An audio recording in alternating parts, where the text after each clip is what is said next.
Sean todas y todos muy bienvenidas, bienvenidos a un nuevo capítulo de El Camino del Maestro, nuestros estudios bíblicos de los días jueves a las 21 horas.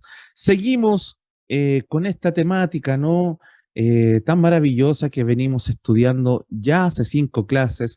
Con esta es la sexta y me refiero a la eclesiología. Estamos en el cuarto ciclo de doctrinas fundamentales, año 2022, y nos corresponde hoy la sexta clase de eclesiología y en específico vamos a ver alusiones en cuanto a la iglesia en el Nuevo Testamento y más específicamente aún menciones que podemos sacar en cuanto a la iglesia en los evangelios. Así que vamos a comenzar. Voy a pedirle a mi hermana Fran que active su micrófono, que nos pueda llevar en la oración. Una vez que termine la oración, la Fran, comenzamos de lleno el estudio. Francita, por favor. Amén. Amén. ¿Me escuchan bien? ¿Cierto que mi teléfono, mi internet está más o menos malo? 10 puntos, le escuchamos. Ya, súper. Bendito Dios, te damos gracias, Señor, por este día. Te damos gracias, Señor, por permitirnos estar en esta conexión, Señor, poder aprender un poco más de ti, de lo que es la iglesia, Señor, de lo que somos nosotros, Señor. Gracias, Padre bendito. Yo te pido, Señor, que a cada uno de los que estamos en este lugar, Señor, puedas abrir nuestras mentes para que podamos aprender todo muy bien, Señor, de la manera correcta que tú quieres. Y los que no han podido conectarse, Señor, que sean, Señor, pudiendo hacerlo la próxima vez. Padre bendito, muchas gracias. Te pido también que pongas gracias, Señor, a nuestro pastor que nos va a llevar en este estudio. Gracias, mi Señor. Amén. Muchas gracias, hermana Fran. Comenzamos entonces. Ahí está, ¿no? Nuestra disciplina, esta área de la teología que estamos estudiando en este cuarto ciclo, eclesiología, doctrinas referentes a la iglesia. Seguimos bajo la misma lógica, solo pongo esta lámina para recordar, ya hemos estudiado que la iglesia al estar en Cristo, la iglesia al estar en el Salvador, ¿no? En la figura de Jesucristo, ya estaba pensada por el Señor antes de la fundación del mundo. Analizamos ese texto de Efesios capítulo 1 y tenemos aquí entonces, Cristo lleva en sí mismo la iglesia. Cristo es la cabeza de la iglesia es su cuerpo, donde está Cristo está la iglesia, donde está la iglesia está Cristo. Y como Cristo ya estaba aquí ante la fundación del mundo, en la eternidad, la iglesia también estará posterior a las cosas creadas, cuando esta creación termine, esta realidad, cuando venga el Señor Jesucristo en su segunda venida, se llevará a su iglesia aquí a la eternidad. Entonces la iglesia estará nuevamente en la eternidad donde fue pensada y concebida por el Señor. Pero obviamente tenemos un inicio de la historia, un fin de la historia, y la iglesia aparece también acá, porque Cristo vino, se encarnó, estuvo en esta historia, en nuestra historia, como parte de nuestra historia, se reveló en la historia y como parte de esa historia, y Cristo al encarnarse trajo con sí la iglesia. Al encarnarse ese bebé ahí, al nacer ese bebé en Belén, nuestro Señor Jesucristo, Él traía la salvación, Él traía la redención, la justificación, pero también traía consigo el sacar a la luz en esta realidad, en este tiempo, nuestra historia, la iglesia. Ya hemos estudiado aquello, así que en esta historia nosotros pudimos ver cómo el Señor venía avisando que venía Cristo y que también viene avisando que viene la iglesia. Una vez llega Cristo, llega la iglesia, muere Cristo en la cruz, se acerca la materialización de esa iglesia.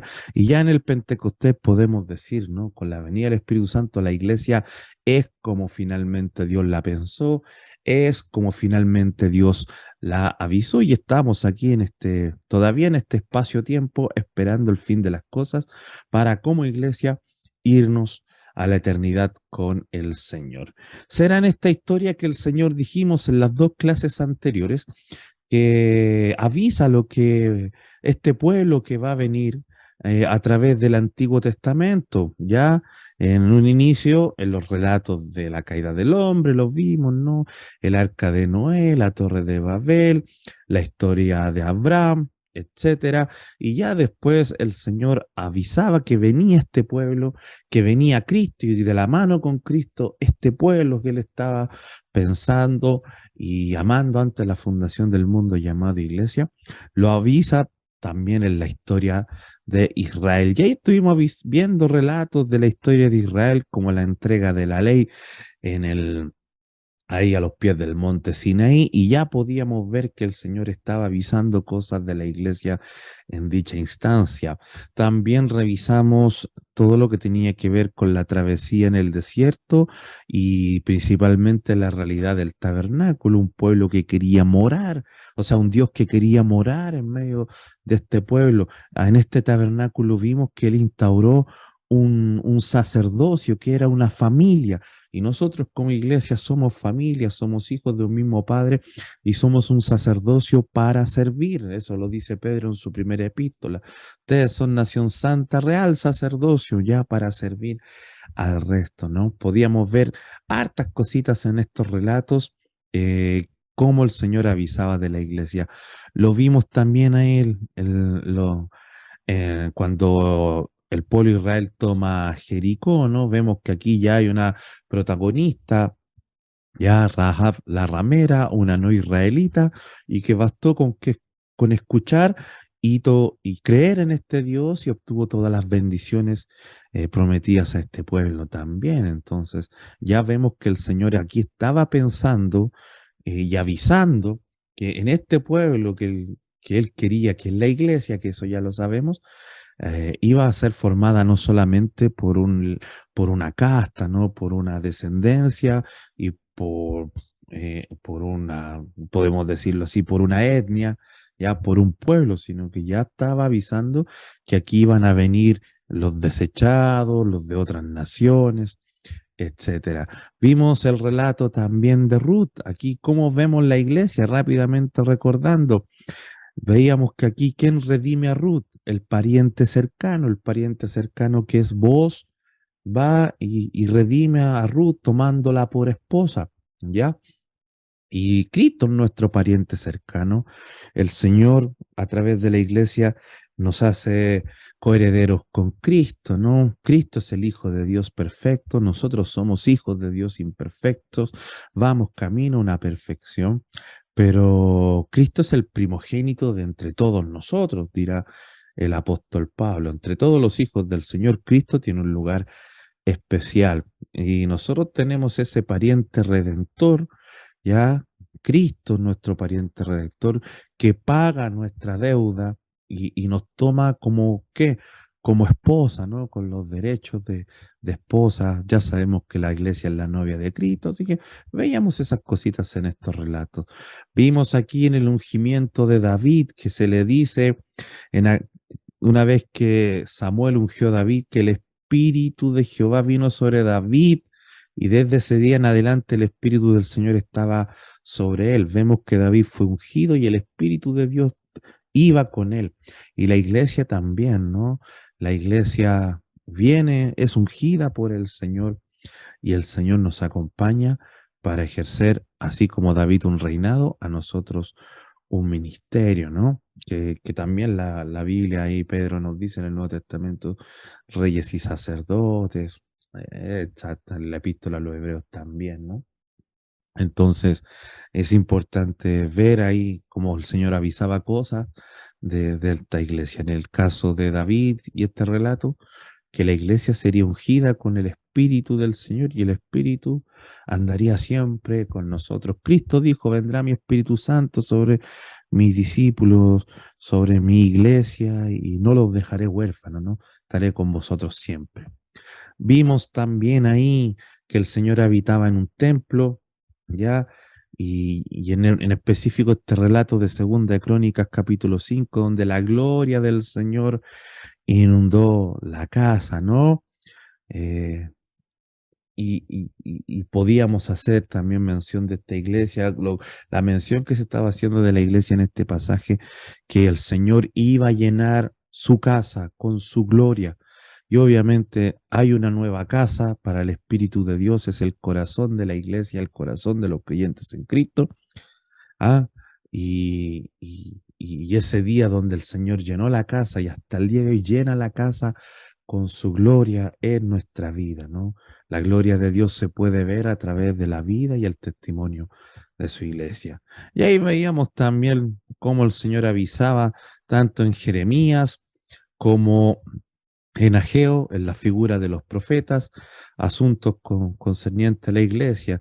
Ahí en Ageo dice que la gloria postrera de esta casa será mayor que la primera, ¿no? Y sabemos que lo podemos aplicar a la realidad de la iglesia, porque el Señor, con su espíritu, donde siempre quiso habitar, en un templo o en el corazón. Siempre le reclamó a Israel, yo quiero vivir en sus corazones y ustedes no me dejan. Bueno, finalmente, después del día de Pentecostés, con la iglesia ya establecida como tal, su vida, mi vida, es la morada del Espíritu del Señor y con una gloria mayor en el sentido de que ya no habita en casa hecha por manos de hombre. En la profecía de Jeremías también decía que daré mi ley en su mente y la escribiré en su corazón. Y finalmente seré por Dios a ellos y ellos me serán mi pueblo. Algún día yo tendré un pueblo que me reconocerá como Dios, porque mi palabra estará en su mente y en su corazón. Y eso ciertamente aplicable a la iglesia. Llegó gracias a Cristo este pueblo que le reconoce como Dios, como tal. Esa es la iglesia y el Señor quiso, nos dio su palabra en nuestra mente, en nuestro corazón, por el accionar de su Santo Espíritu. Así que pasamos a la temática que nos confiere hoy. Pasamos a la temática que nos convoca hoy porque ya vimos cómo el Señor avisaba, cómo el Señor anunciaba respecto a la iglesia en el Antiguo Testamento, ¿no? Vimos muchos relatos del Antiguo Testamento, insisto, todo lo que nosotros hemos visto a lo largo de este año, el Señor lo avisaba en el Antiguo Testamento y que lo concretaría en Cristo, ¿no? ¿Cuál fue la primera materia que estudiamos? Cristología. Y en el Antiguo Testamento se anuncia que viene Cristo. Luego estudiamos neumatología, Espíritu Santo. El Antiguo Testamento anuncia que viene el Espíritu Santo y lo que va a hacer. Luego estudiamos soteriología, salvación. El Antiguo Testamento avisa que vendrá una salvación. Y estamos estudiando eclesiología. El Antiguo Testamento avisa, anuncia cosas referentes a la iglesia y todo se cumple en Cristo. Cristo alguna vez dijo, vayan a las escrituras porque ellas hablan de mí. Yo voy a concretar todo esto que nosotros hemos estudiado y otras cosas más que tenemos que estudiar. Y el Nuevo Testamento ya empieza a tratar con las cosas cumplidas en Cristo. El Nuevo Testamento empieza a argumentar que las cosas, la salvación, el Cristo, el Espíritu Santo, la iglesia y tantas otras cosas fueron cumplidas en Él, ya están realizadas y ahora hay que vivir en esa nueva realidad y conforme a esa nueva realidad. Así que vamos a ver qué podemos extraer de la iglesia en el Nuevo Testamento en esta clase y la próxima, y obviamente comenzaremos analizando los evangelios, ¿ya? Y para eso ya les pido que puedan tener su Biblia a la mano o interactuemos para poder eh, eh, argumentar bien los pasajes que he elegido. Son muchos los pasajes que uno podría utilizar, ¿no? El Nuevo Testamento está lleno de alusiones a la iglesia, pero he querido elegir algunos en particular para que veamos cómo el Señor ya, Jesucristo encarnado, con su ministerio andando, empieza a preparar a sus discípulos, que son los que van a dar inicio a esta iglesia. Empieza a preparar a los Pedro, a los Juan, a los Jacobo, que son los que después recibirán el Espíritu Santo y en Pentecostés como comienzo oficial de la iglesia, pero el Señor mismo ya los empieza a preparar para eso que van a hacer, porque van a ser ellos quienes van a comenzar la labor propiamente tal de la iglesia y Cristo los va a preparar como quienes inician esa realidad de la iglesia. Por eso he querido elegir Mateo capítulo 10, versos 5 al 15, que es el pasaje de la misión de los 12. El Señor aquí, contextualicémonos, en Mateo capítulo 10, versos 5 al 15, manda a sus 12 discípulos en una comisión y les da instrucciones. Y son las mismas instrucciones que nosotros ya podemos después decir que van a ser las instrucciones de la iglesia. Aquí el Espíritu Santo no ha descendido, no ha llegado Pentecostés, pero el Señor ya está dando instrucciones que le dará a todos nosotros como iglesia a partir de la realidad del Espíritu Santo en nuestra vida y por ende como iglesia. Leamos por favor este pasaje. Yo lo agrupé ahí con colores porque agrupé ideas, así que vamos leyendo y vamos sacando algunas conjeturas. Dice: a estos dos envió Jesús y les dio instrucciones, diciendo: por camino de gentiles no vayáis, y en ciudad de samaritanos no entréis, sino id antes a las ovejas perdidas de la casa de Israel. Y yendo, predicad, diciendo: el reino de los cielos se ha acercado. Sanad enfermos, limpiad leprosos, resucitad muertos, echad fuera demonios. De gracia recibiste, dad de gracia. No os proveáis de oro, ni plata, ni cobre en vuestros cintos, ni de alforja para el camino, ni de dos túnicas, ni de calzado, ni de bordón, porque el obrero es digno de su alimento. Mas en cualquier ciudad o aldea donde entréis, informaos quién en ella sea digno, y posad allí hasta que salgáis, y al entrar en la casa, saludadla. Y si la casa fuere digna, vuestra paz vendrá sobre ella. Mas si no fuere digna, vuestra paz se volverá a vosotros. Si alguno no os recibiere ni oyere vuestras palabras, salid de aquella casa o ciudad y sacudid el polvo de vuestros pies. De cierto os digo que en el día del juicio será más tolerable el castigo para la tierra de Sodoma y de Gomorra que para aquella ciudad. Permiso, espérenme un poquito, vamos a hidratarnos y seguimos.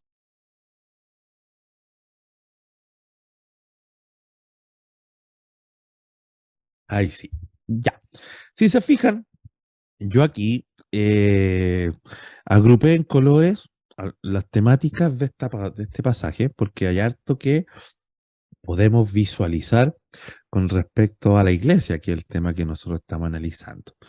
Miren, veamos los primeros dos versículos de esta porción, que es el versículo 5 y el versículo 6, porque el Señor envió a los 12, ya sabemos quiénes son los 12, y les dio instrucciones.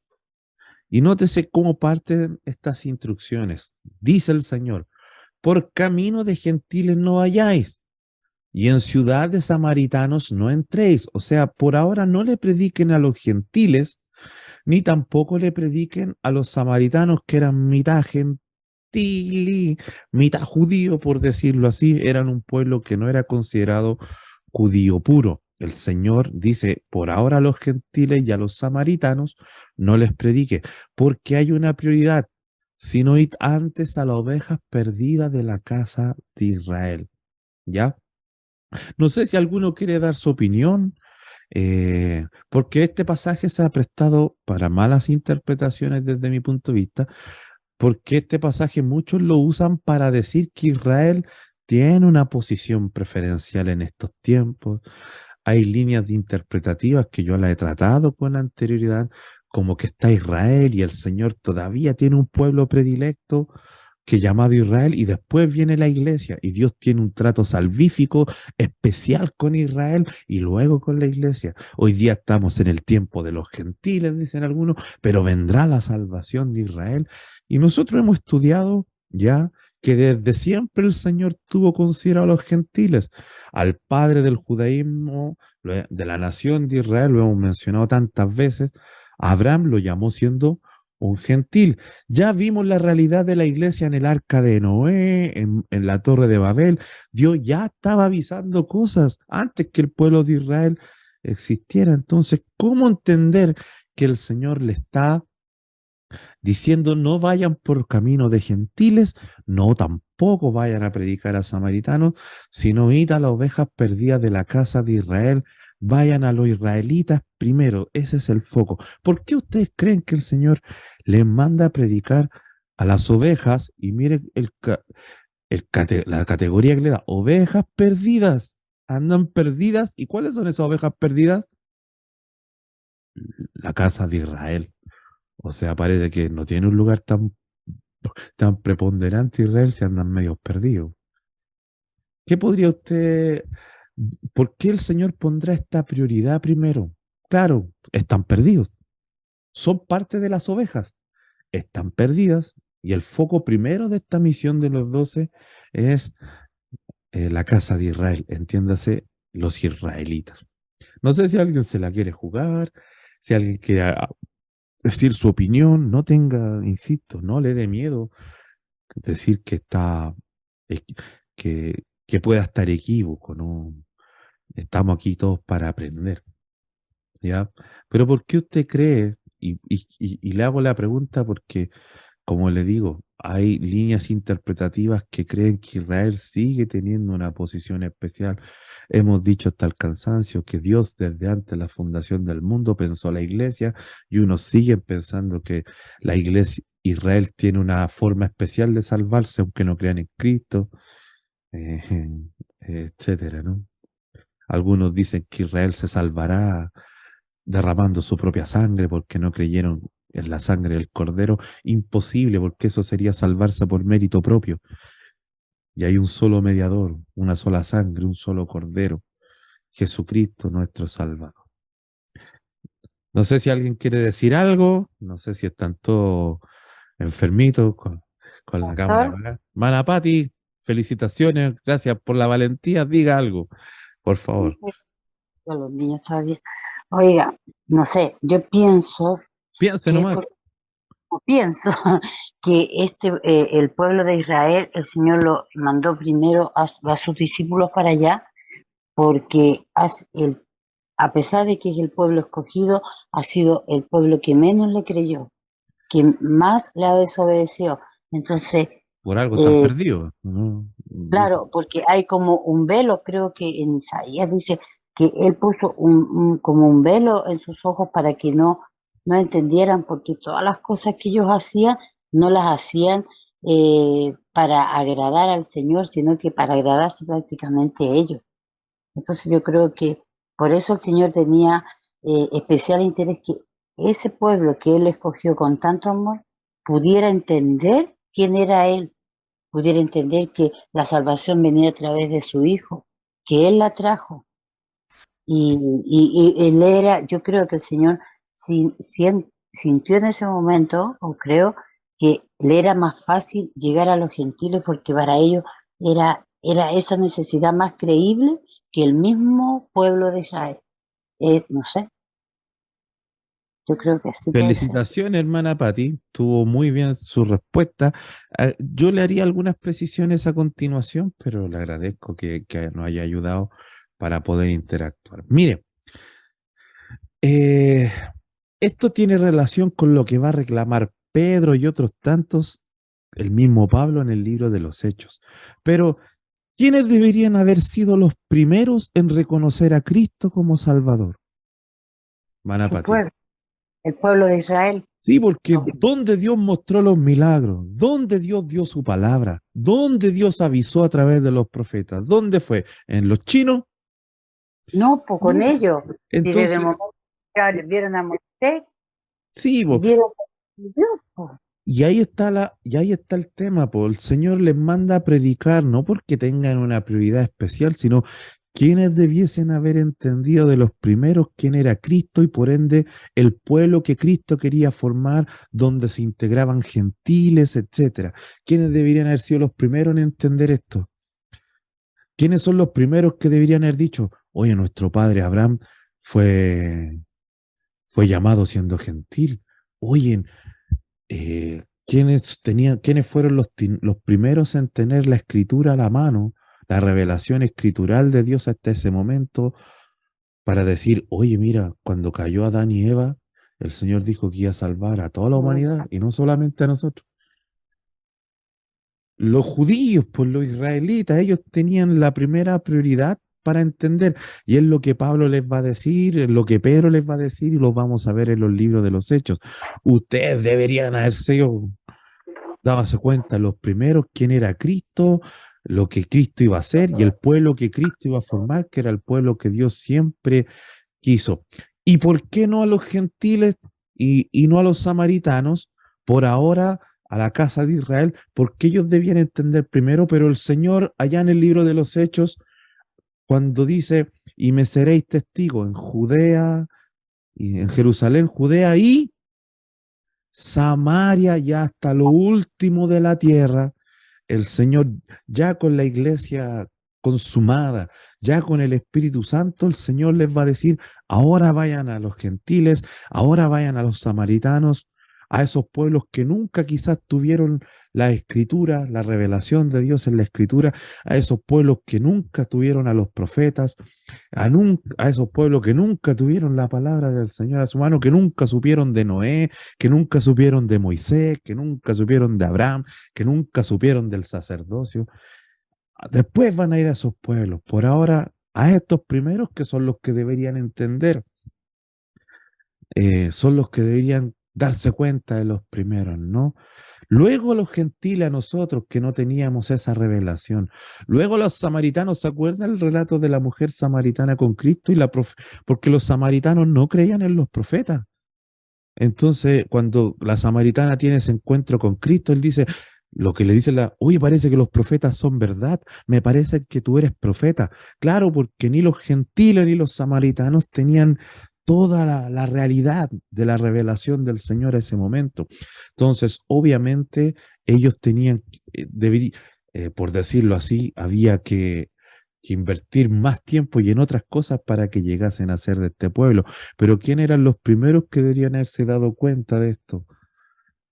La casa de Israel, y por eso ovejas perdidas, porque debiesen haberse dado cuenta y nunca se dieron cuenta quién era Cristo y el pueblo que Cristo tenía que formar, que era el pueblo que Dios siempre quiso, incluía a la Rahab, incluía a la Ruth Moabita, etcétera, etcétera, etcétera. In- Incluido los Naamán, esos que se bañaron en el río 7 veces y fueron sanados, etcétera, ¿no? Entonces, aquí no hay ni un tema de que Israel tiene la prioridad, nada, en términos salvíficos, en términos de pueblo, no.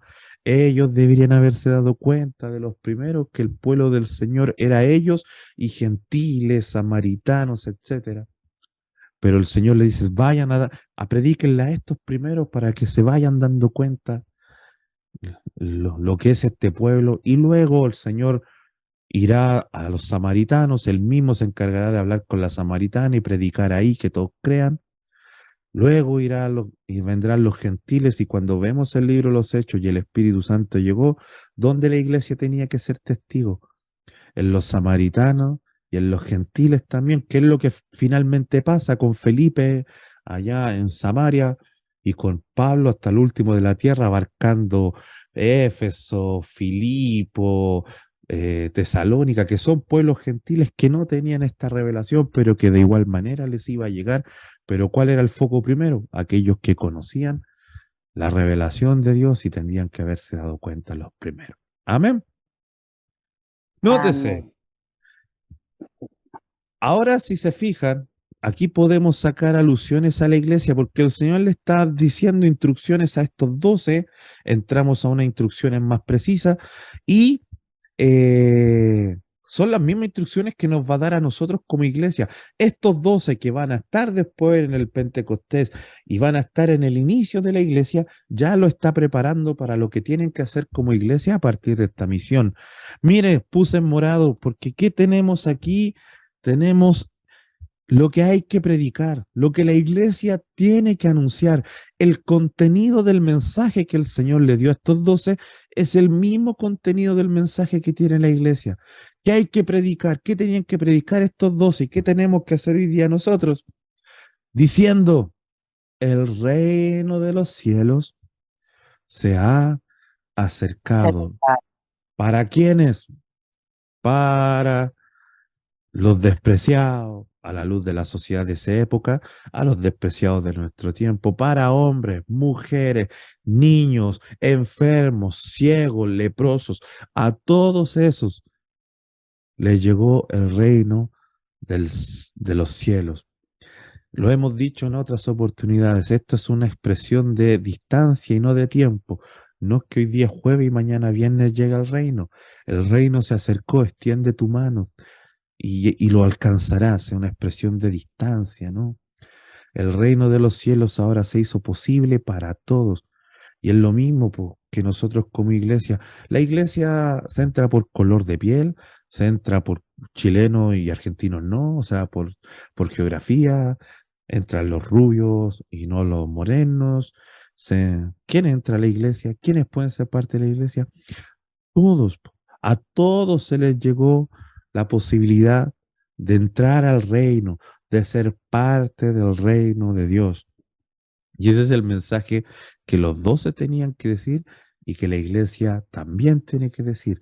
La iglesia tiene que decirle al mundo, aprovecha mientras el reino de los cielos todavía está cercano, es una opción, porque llegará el día tal cual las vírgenes que la puerta se cerrará y ya no habrá opción de entrar al reino, de ser parte de ese reino. Y la iglesia tiene que decir eso. Este verso 7 es el contenido del mensaje que tenían que decir los 12 y que tenemos que decir nosotros hoy día como iglesia. Mire lo que dice el verso 8. Sanad enfermos, limpiad leprosos, resucitad muertos, echad fuera demonios, de gracia recibiste, dad de gracia. Una vez que predicaste correctamente en contenido, luego vendrán las señales. Porque aquí le está hablando a estos 12, ¿qué son? ¿Son chilenos? ¿Qué son? Son judíos y como buenos judíos, bueno para las señales. Pedían señales por todo. Y nótese que el Señor les dice, primero el contenido. El reino de los cielos se ha acercado. Entendamos eso como acepta a Jesucristo, acepta su salvación.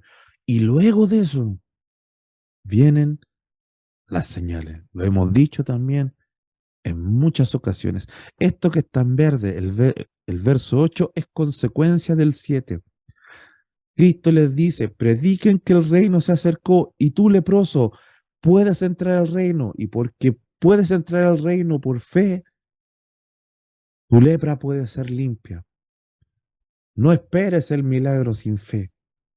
Como pasaban los judíos y como hoy día lamentablemente ofrecen muchos credos, algunos dicen evangélicos protestantes, ofrecen el milagro para luego dar palabra y lo hemos estudiado anteriormente. Lo primero es la palabra, que tengan un encuentro con el Señor, que acepten esto, el reino cercano en Cristo y luego decirle el efecto que puede tener a partir de eso que iban a aceptar. Tenemos ejemplos en los evangelios donde, ya vos Señor, hace una señal para creerte, hace una señal para creer que eres el Mesías, hace una señal para creer que eres el Hijo de Dios. Los fariseos y los saduceos se vivían con esas peticiones a Cristo. Y Cristo siempre les reclamó, me piden señales, mas no me escuchan. Pero ¿cuál es la dinámica de la iglesia? La iglesia primero escucha el mensaje, lo cree, predica el mensaje, lo anuncia y luego vendrán estos efectos. ¿Ya? La iglesia es lo mismo, tenemos que anunciar que el reino se ha acercado y a partir de que la gente acepte esta invitación de ser parte del reino, ahí le podemos decir, el Señor te puede sanar, el Señor te puede restaurar, pero lo primero es que acepte el mensaje de ese reino acercado. Amén. Vamos al amarillo. Mire, porque no solamente tenemos el contenido de lo que tenían que predicar los 12 y por ende nosotros como iglesia, los efectos de esa predicación en los 12 y también para nosotros como iglesia, sino que mire, no os proveáis de oro ni de plata ni de cobre en vuestros cintos, ni de alforja para el camino, ni de dos túnicas, ni de calzado, ni de bordón, porque el obrero es digno de su salario. Aquí encontramos cuál debiese ser nuestra motivación a la hora de predicar, a la hora de ser iglesia. ¿Cuál era el contenido del mensaje? El reino se ha acercado. A partir de que crean ese mensaje que el reino se acercó, pueden ser sanos, pueden ser limpiados, etcétera. ¿Cuál es la motivación de ustedes 12 a la hora de predicar este mensaje? ¿Ganar plata? ¿Cuál es la motivación de ustedes 12? venir a predicar este mensaje con estas señales que se pueden dar con este mensaje. ¿Ser famoso? No. Aquí está la verdadera motivación, hacerlo para la gloria del Señor, no para hacernos ricos, no proveernos de oro, ni de plata, ni de cobre en nuestros cintos, porque ahí habían unos bolsillitos donde se echaban estos metales preciosos. No es por el beneficio que podamos tener o obtener en términos de túnica, de calzado, lo que se nos pueda dar, sino que ¿cuál es la motivación? La gloria del Señor. El Señor le dice, vayan ustedes 12 y no se provean de nada, no, no busquen cosas a partir de esto, ¿ya? El Señor sabe de lo que tenéis necesidad, dice, y Él os proveerá, pero tengan la correcta motivación, no vayan por la plata, no vayan por el oro, no vayan por el cobre, no vayan por el calzado, no vayan por el bordón, sino que yo les voy a pagar como hay que pagar. Eh, lo mismo le diré hoy día a la iglesia, iglesia, ande, predica que el reino se acercó. Si predicas eso, yo te acompañaré, yo haré prodigios y milagros si predicas eso. Si predicas que el reino se acercó, yo voy a respaldar tu predicación con estas señales. Pero iglesia, no busques el mejor hotel, no busques el auditorio lleno, no busques la ofrenda millonaria, no busques tener la mejor ropa, no hagas esto para proveerte de las zapatillas de 200.000 pesos que hoy día venden, etcétera. Creo que me entendió la idea usted, ¿no? Hazlo por lo que hay que hacerlo, con la motivación correcta. El verso 11, 12 y 13, aquí encontramos la actitud que debe tener la iglesia. ¿Cuál era la actitud que debía tener estos 12 a la hora de llevar este mensaje? ¿Y cuál es la actitud que debe tener la iglesia? Mas en cualquier ciudad o aldea donde entréis, informaos quién en ella sea digno, y posad allí hasta que salgáis, y al entrar en la casa, salúdenla. Y si la casa fuera digna, es decir, si los reciben bien, ¿qué va a pasar? Vuestra paz vendrá sobre ella. Mas si no fuera digna, vuestra paz se volverá a vosotros. Cuando ustedes lleven mi mensaje, dice el Señor, ¿ustedes llevan algo bueno o algo malo? Algo bueno. Y por ende el que les reciba, eso bueno que llevan con mi mensaje. Mi mensaje está lleno de amor, de afabilidad, de cosas buenas para ustedes. Eso era lo que era paz, ¿se acuerdan?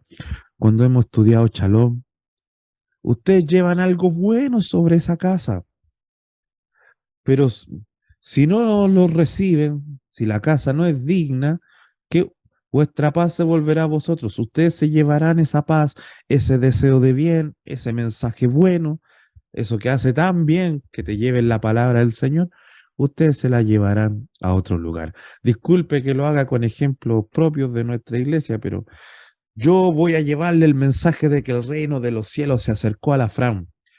Y si la Fran está enferma y me acepta ese mensaje, el Señor puede hacer la señal, limpiar leprosos, sanar enfermos, la puede sanar.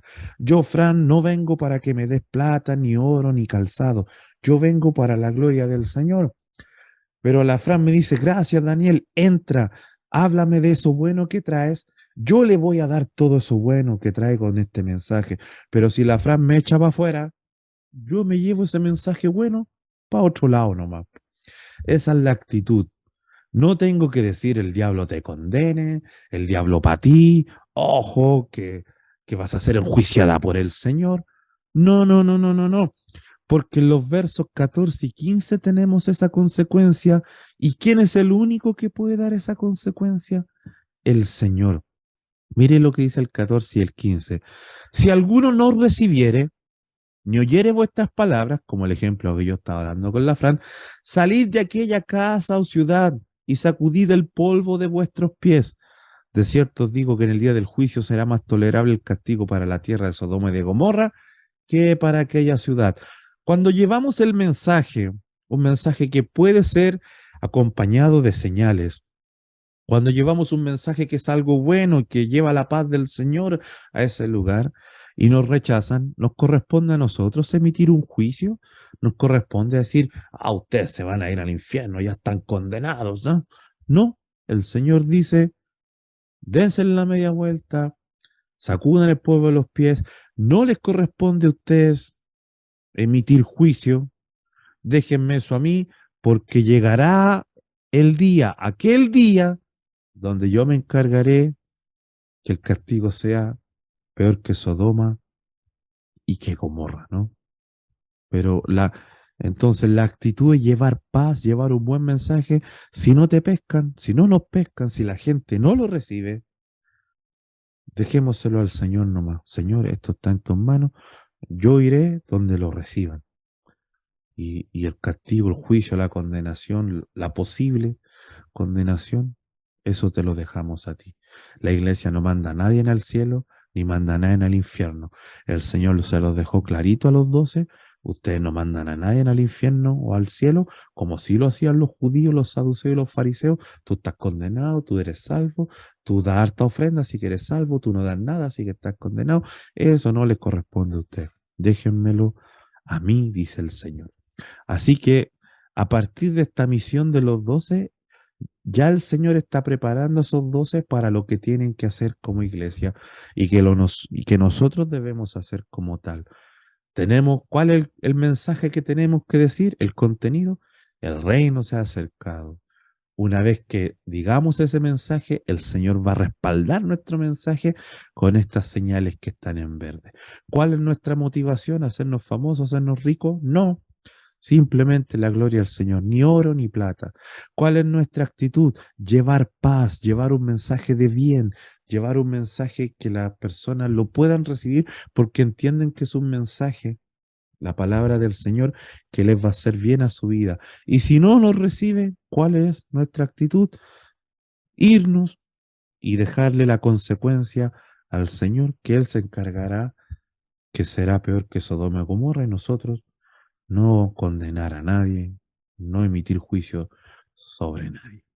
Así que bonito pasaje para ver cómo el Señor ya está preparando a estos 12 y de paso nos está avisando en los evangelios que va a pedirle a su iglesia.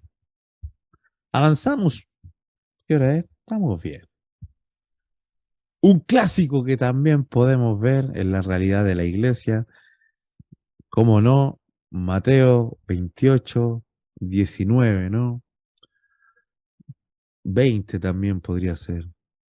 Por tanto, id y haced discípulos a todas las naciones, bautizándolo en el nombre del Padre y del Hijo y del Espíritu Santo. ¿Qué podemos decir con este pasaje acerca de la iglesia? Alguien también que quiera interactuar, que no sea mi hermana Patti, que ya participó. ¿Dónde usted ve algo importante con respecto a la iglesia en esta ordenanza que el Señor hizo en Mateo 28? Aquí el Señor ya está resucitado. Aquí el Señor ya se le ha aparecido a sus discípulos después de su crucifixión y les da esta instrucción. Yo la destaqué en amarillo. Id. ¿Y por qué hay que ir? Para ser discípulos a todas las naciones. ¿Dónde podemos ver algo ahí de iglesia? ¿Qué se le ocurre a usted que podemos desprender respecto a la iglesia? Me gustaría escucharles. No quiero avanzar si no vamos reflexionando. Podría hablar solo 2 horas, 3 horas, pero prefiero avanzar menos, pero que usted también vaya asimilando. No me voy a mover de lámina hasta que alguien no active su micrófono y me dé una opinioncita, que no sea la hermana Patti, porque ya se aventuró, así que, y lo hizo muy bien también. Así que, Pastor, muchas gracias, hermana Meli. Dígame. lo que usted destacó ahí, pues, ir, un mandato que nos hace a nosotros, que tenemos que predicar su palabra y anunciar a Él como soberano salvador.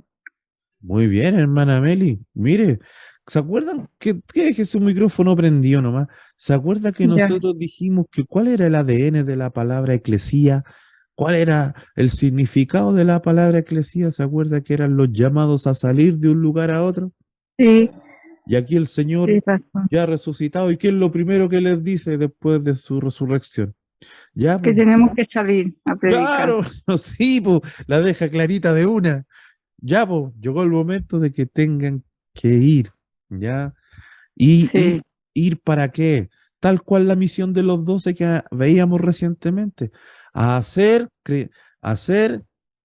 discípulos, hay que salir, hay que moverse, la iglesia está llamada a moverse de un lugar a otro, ir de un punto a otro, como lo vimos en amén. Jesucristo. Así es, ¿Para qué? pastor. Para ser discípulos a todas las naciones.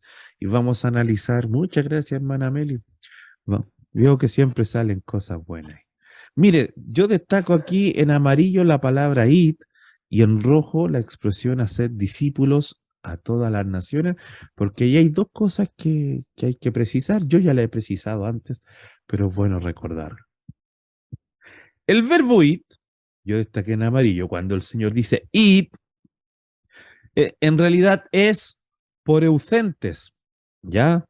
Ahí está la palabra griega, ahí está traducida. Cuando en español dice id, la palabra griega es por eucentes.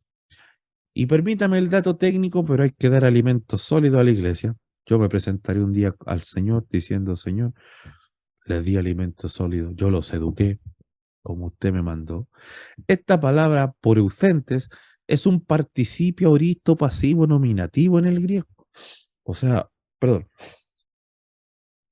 esta palabra id en español, que en griego es por ausentes, si ustedes analizan, este verbo es un participio auristo pasivo nominativo. No importa que eso no lo sepa, pero sí es importante que asimile esto.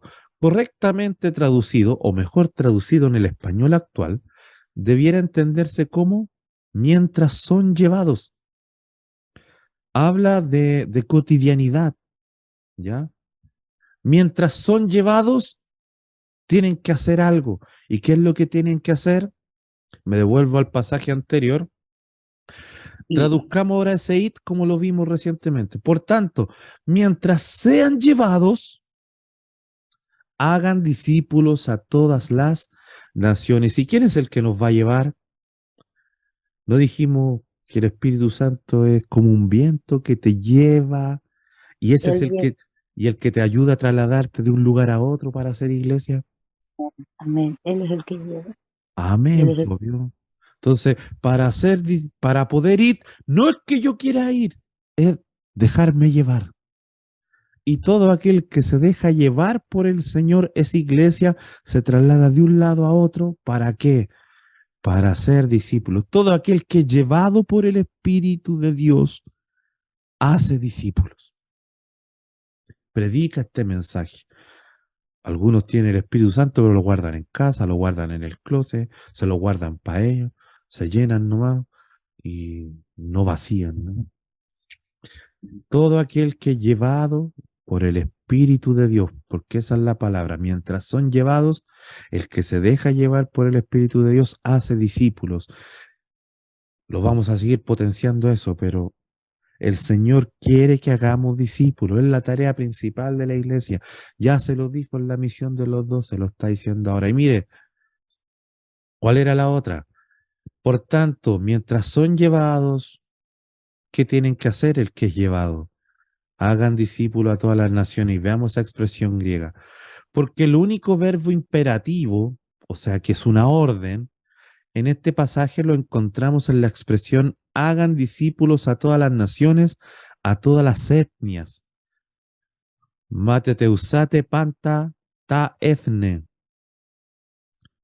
Ahora, qué interesante, el Señor dice, lo realmente importante no es ir, porque ustedes no van a ir por las suyas, van a ser llevados.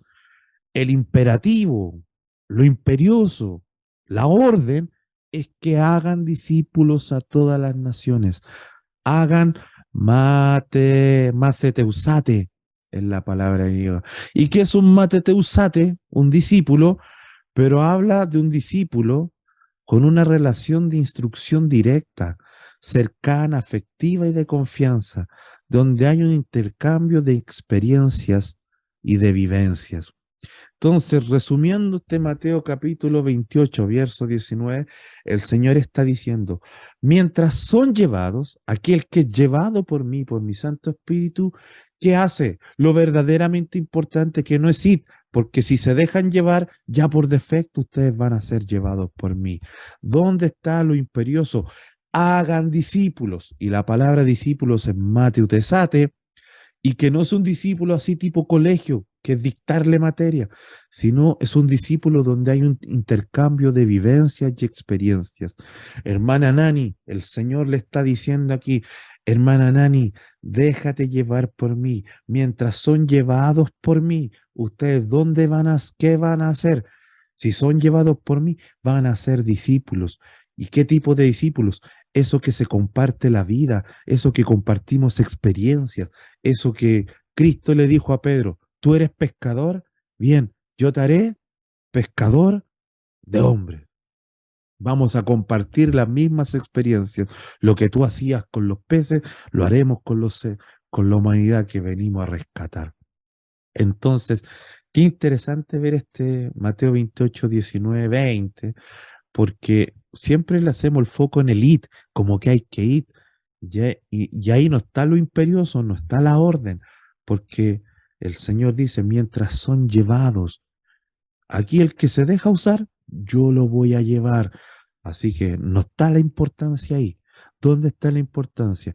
Es que aquel que se deja llevar por el Espíritu del Señor va a ser discípulos. ¿Y cómo? Compartiendo la vida, compartiendo vivencias de manera afectiva, cercana. Entonces, ¿cómo lo llevamos esto a una realidad nuestra? Hermano Cristian, hermana Eli, usted simplemente tiene que decir, Señor, aquí estoy, soy tu iglesia. El Señor te va a tomar, te va a llevar, Él te va a guiar. Mientras eres llevado, ¿qué vas a hacer, Cristian Eli? Discípulos, Mateo Tesate, yo te voy a llevar a que compartas mi evangelio, pero lo compartas con relaciones cercanas, con vida. Te voy a llevar, Cristian Eli, van a ser llevados para que hagan discípulos. ¿Dónde? A la feria. Y ahí vas a compartir con el feriano su vida, su experiencia. Él entenderá tu vida, tú entenderás la de él. Y así se hace discípulo del Señor, compartiendo experiencia. Por algo Cristo se encarnó y vino para darnos este mensaje. Y eso es lo que tiene que hacer la iglesia, pues, hermano. Dejarse llevar, que el Señor nos lleve para hacer discípulos. ¿Y cómo hacer discípulos? Solamente con la pizarra y el plumón. No, pues compartiendo. Por eso es importante congregarnos, estar en la iglesia, compartir vida, relaciones, conocernos, porque así nos vamos edificando mutuamente para ser discípulos del Señor. Eso es lo que está diciendo Jesús en Mateo 28, 19 que acabamos de decir. Así que qué interesante, ¿no?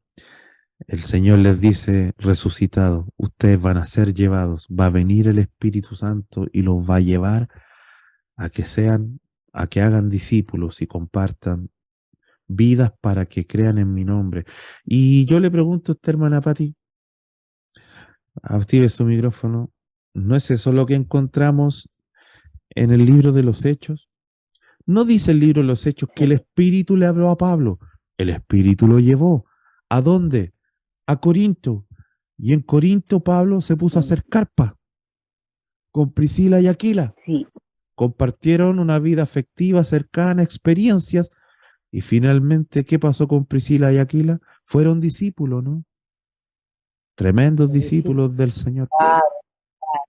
palabra a Tremendos mucha gente. discípulos que tenemos testimonio escritural que Priscila y Aquila tuvieron roles preponderantes en Éfeso y otras iglesias. Ahí está el ejemplo claro. Ahí está el ejemplo claro de aquello, de lo que la iglesia debe procurar. Claro, que fueron salvos, la misma Lidia y toda la gente que fue salva a través de todo lo que ellos se reunían. Grábense esta frase que voy a decir.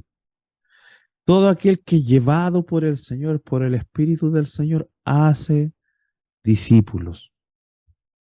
porque el Señor ahora nos va a plantear otro pasaje que nos va a pegar, a apretar lo mismo.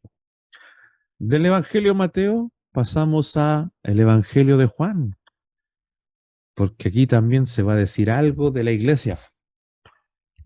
Pregunta teológica, a ver, ¿para por ahí la Fran o no? Vamos a hacer una pregunta. Debe estar. Aló, Fran, aló, Fran. Ay, que no sea tan difícil. No, cortita. Ay, que no sea difícil. Ya. Yo te voy a hacer una pregunta Ya. y te voy a ayudar en la respuesta, si es para que interactúen. Ya. Una ayudita. ¿Quieres? Sí, con ayuda. Alguna vez lo dijimos, pero ¿cuál es la única realidad existente en nuestra realidad humana, en esta creación, que para que fuese, para que sea y para que siga siendo una realidad, intervino toda la realidad de Dios revelada a la humanidad y a lo creado? Por ejemplo, eh, te hago la pregunta. El Dios se ha revelado en una figura trina, ¿no? Sí. ¿Y quiénes componen esa figura trina? Padre, Hijo y Espíritu. ¿Y quiénes son los únicos que conocen esa realidad, a Dios plenamente revelado? Ah, nosotros, sus hijos. La iglesia. Los judíos tienen a lo que nosotros podríamos decir al Padre y el Espíritu, pero no creen en el Hijo. ¿Contesté bien? Sí, pues, perfecto. ¿Me gané el premio? Sí, un parche. ¡Eh! Un parche de un bolo del destacamento. Un parche curita, dice el Roge. Un parche curita es. Entonces, la iglesia tiene esta dádiva que lo dijimos, ¿no? El Padre la pensó antes de la fundación del mundo. ¿Quién la hizo una realidad? El Hijo. ¿Y quién la sostiene hasta que el Hijo vuelva? El Espíritu Santo. Entonces, la totalidad del Dios revelado hace que la iglesia exista. La iglesia es la única que conoce a Dios como quiere ser conocido en esas tres figuras en las que se reveló, en esas tres personas en las que se reveló. Por ende, ¿quiénes son los únicos que le pueden adorar correctamente? La iglesia, sus hijos. La iglesia es la que puede adorar al Señor con la claridad total de cómo Dios se ha presentado. Y eso es lo que le dice Jesús en parte a esta samaritana. Mire lo que dice Juan 4, 23, 24. Mas la hora viene y ahora es cuando los verdaderos adoradores adorarán al Padre en espíritu y en verdad. Viene un momento, viene que harán adoradores y que adorarán en espíritu y en verdad. Porque también el Padre tales adoradores busca que le adoran. Dios es espíritu y los que le adoran en espíritu y en verdad es necesario que le adoren.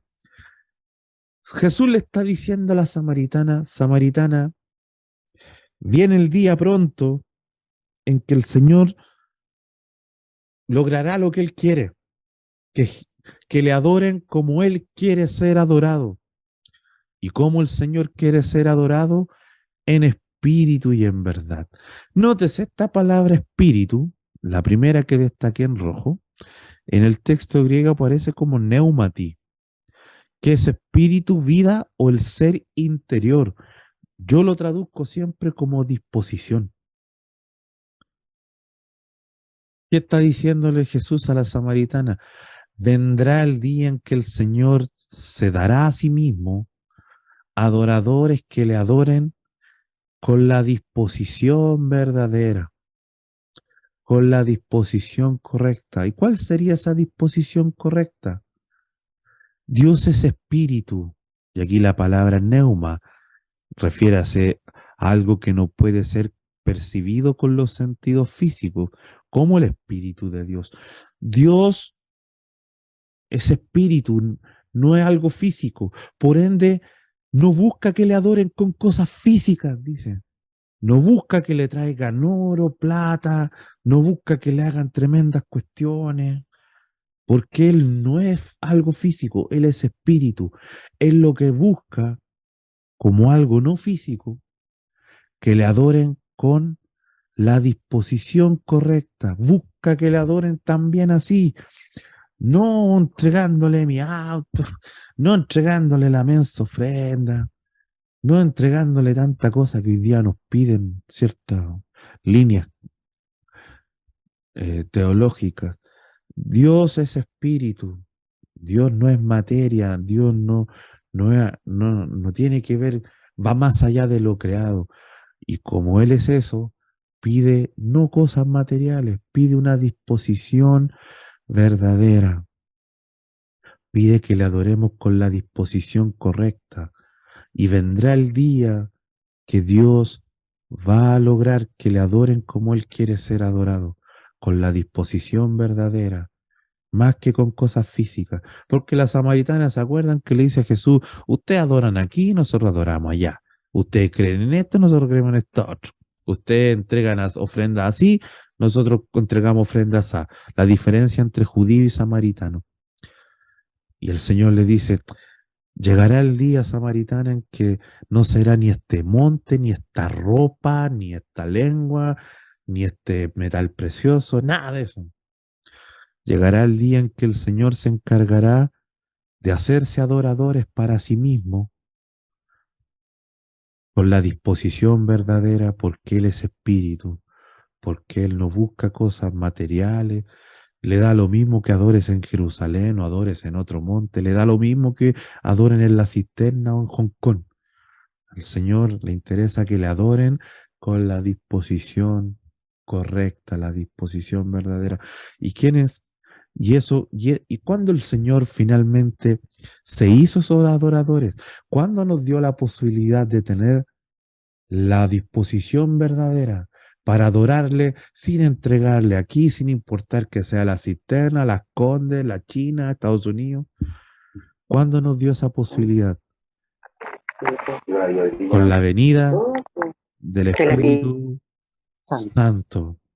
Y ahí nos dio la disposición correcta. Hizo en nosotros la hora para tener esta disposición. Ahí el Señor logró ese grupo de adoradores cuando mandó su espíritu y en nuestra vida entró ese espíritu y nos dio la posibilidad de tener esta disposición correcta. Y cuando vino el Espíritu Santo, ¿qué fue lo que partió? La iglesia. Entonces la iglesia tiene esa gran dádiva de adorar a Dios como quiere el ser adorado, de adorar a Dios con la disposición que Él espera, de adorar a Dios con la intención del corazón correcta.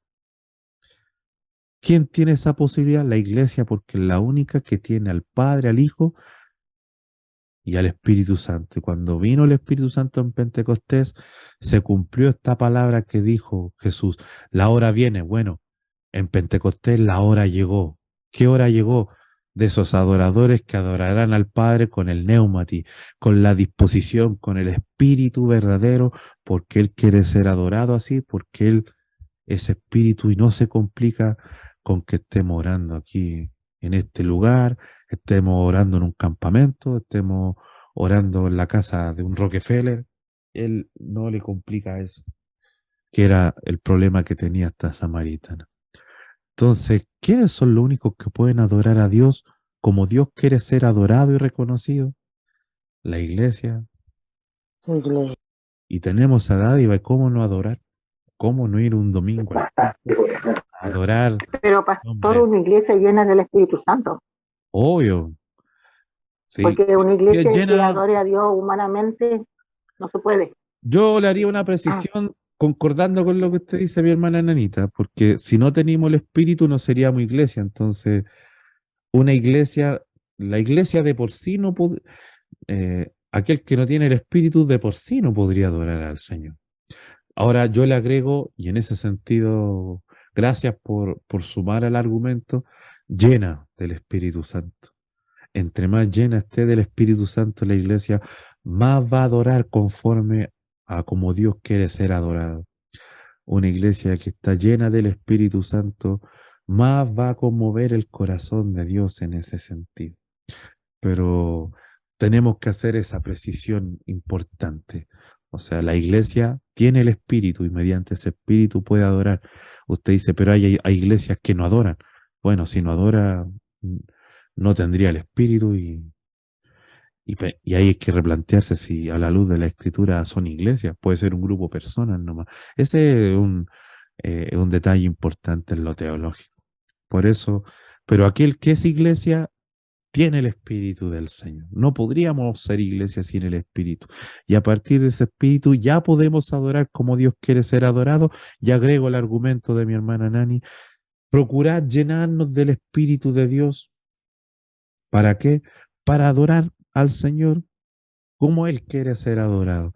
Una iglesia más llena del Señor, menos problemas va a tener a adorar al Señor y no se complica muchas veces con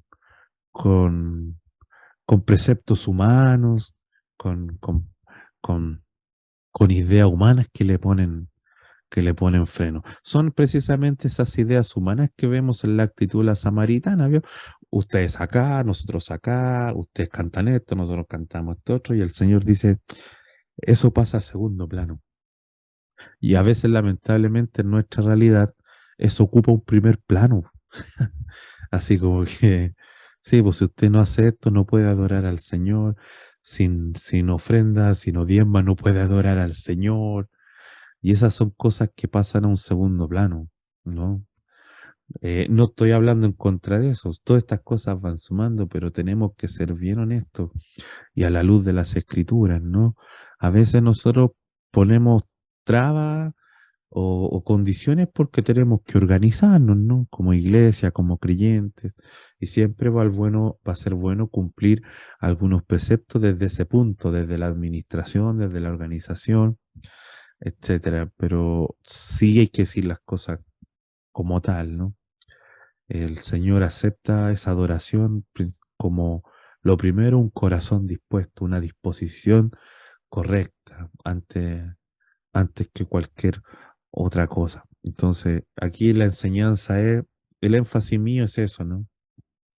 El énfasis mío es que eh, el Señor buscaba una disposición en su pueblo que le adore. Dice, vendrá un pueblo que adora, o vendrán adoradores que adorarán como Dios quiere ser adorado, con la disposición correcta. ¿Y quiénes podían adorar con esa disposición? Los que el Señor pusiera su espíritu en su corazón, que la única manera de conseguir esa disposición es que el Señor ponga de ese espíritu en la vida. Entonces, ¿quiénes son los que tienen ese espíritu en su vida? La iglesia. Por ende, la iglesia, los que son iglesia, pueden adorar al Señor como Él espera ser adorado. Dijimos que todo aquel que tiene el espíritu del Señor hace discípulos. Todo aquel que tiene el espíritu del Señor adora, que en la iglesia, todo aquel que tiene el espíritu de Dios, por ende de la iglesia, hace discípulos. Todo aquel que tiene el espíritu de Dios, por ende es iglesia, adora al Señor como Él quiere ser adorado. Y ahí hay una cosa que se juntan. El Señor quiere ser adorado de una manera y ha dado de su espíritu para que adoremos de esa manera, que solamente puede ser la iglesia. Pero el Señor también espera que hagamos discípulos. Entonces, la mejor manera de adorar al Señor, va a decir Juan más adelante, y lo vamos a ver ya la próxima clase, es predicar y hacer discípulos, ¿no? Así el Señor. ¿Cómo se demuestra esta disposición verdadera? Donde actúa el Espíritu del Señor, eh, haciendo discípulos, ¿no? Lo vamos a analizar. ¿Qué es cuál es el ADN de la iglesia que hemos visto como punto transversal en los pasajes que hemos visto? En Mateo 10, 5 al 15, en Mateo 28, 19 y en este Juan 4, 23. ¿Qué cosa? Que la iglesia tiene que predicar y hacer discípulos, ¿no? Esta samaritana entendió y fue y predicó en toda Samaria y se convirtió en todo. Lo hemos dicho también en otras oportunidades. Entonces, qué interesante ver que el Señor con esos 12 los estaba preparando en esa misión y les da algunos parámetros y algunas condiciones, avisando lo que le iba a pedir más adelante, ya siendo iglesia con el Espíritu Santo derramado posterior a Pentecostés, que cuando la iglesia es como tiene que ser. Luego en Mateo 28 dice que hay que dejarse guiar, los que son iglesias se dejan guiar para ser discípulos. Nuevamente vemos iglesia donde actúa el Espíritu del Señor y se predica nuevamente, ¿no? Y en este Juan 4, 23 al 24, vemos que el Señor está diciendo que vendrán adoradores, esos adoradores están en la iglesia, porque se necesita una disposición verdadera, disposición que solo logran los que tienen su espíritu, por ende los que son iglesia. ¿Y cuál será esa disposición correcta, verdadera? Que vayan y testifiquen como la samaritana lo hizo. Entonces, qué interesante ver que se da esta dinámica, ¿no? Esta dinámica con estas tres variables, ¿no? El que es iglesia es, es aquel que tiene el espíritu, es llevado por el espíritu, es usado por el espíritu para hacer discípulos, ¿no? Y eso es lo que vamos a analizar en Juan capítulo 15 ya la próxima semana, porque el tiempo nos pilló. Yo lo dejo hasta aquí, será hasta el próximo jueves.